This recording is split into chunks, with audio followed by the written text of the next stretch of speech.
दिन में भी मोदी याद आते हैं, रात में भी मोदी आते हैं।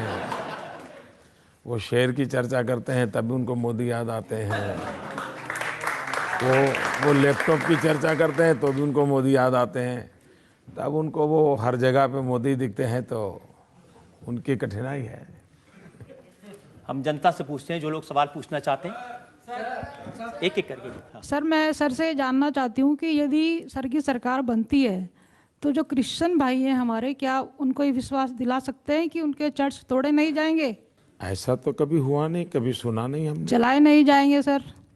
ऐसा न सुना है न कभी हमने नहीं, वो जाना है। एक आश्वासन चाहते हैं, शायद उनके मन में उनकी ये डर सेफ्टी का है। आश्वासन चाहते मैं हैं आपको सर। बताता हूँ, मैं आपको बताता हूँ। एक तो ऐसा मैंने कहीं सुना नहीं है, नंबर 1। नंबर 2, गुजरात के अंदर दुनिया की सबसे छोटी माइक्रो माइनॉरिटी है पारसी। उन पारसी का उदवाड़ा में तीर्थ क्षेत्र है। हमारी सरकार आने के बाद और उसको ग्लोबली, और मैंने तो कहा ये रिलीजियस हार्मनी का वर्ल्ड कैपिटल बन सकता है, ऐसा बनाने में मैं लगा हुआ हूं। पारसी का स्थान है और इसलिए भारत के जहन में नहीं है। भारत के हजारों वर्ष का इतिहास देखिए, कभी तलवार लेकर के किसी के धर्म पर आक्रमण नहीं किया है।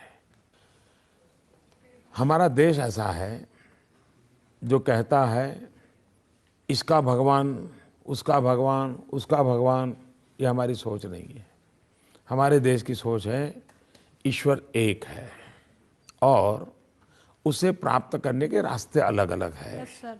और सभी रास्ते ईश्वर के पास ले जाते हैं।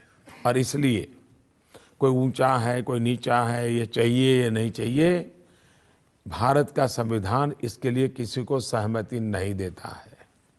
हमारे यहाँ संप्रदायवाद नहीं चल सकता है।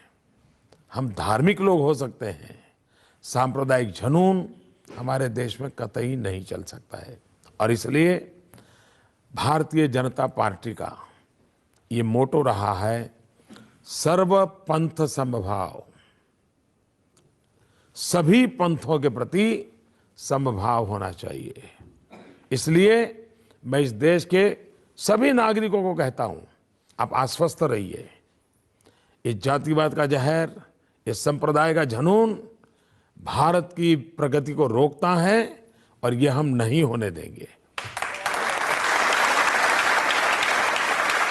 मोदी जी, आपने क्रिश्चियंस को, पारसियों को भरोसा दिलाया, क्या देश के मुसलमानों को भी ऐसा ही भरोसा दिला सकते हैं? इस देश का कोई भी व्यक्ति, भारत मां का कोई भी लाल, उसको वो सारे अधिकार हैं जो नरेंद्र मोदी को है।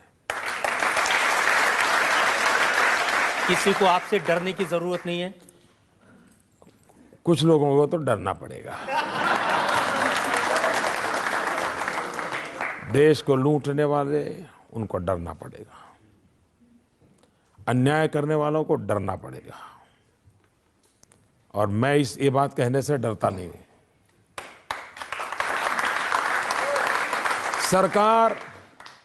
सरकार ऐसी नहीं हो सकती कि जिसमें जो मर्जी पड़े वो चले। कानून का राज होना चाहिए, लोगों को सुरक्षा का एहसास होना चाहिए, लोगों को अपने जीवन जीने का भरोसा होना चाहिए। ये नहीं है, यही तो मुसीबत है। और नहीं है उसका कारण है न कानून का डर है, न व्यवस्था का डर है, न अफसर का डर है। आपको घर में भी कुछ तो डिसिप्लिन रखनी पड़ती है, और डिसिप्लिन रखना गुनाह है तो भारत की भलाई के लिए वो गुनाह भी मुझे मंजूर है। एक और ब्रेक के लिए मुझे रुकना है।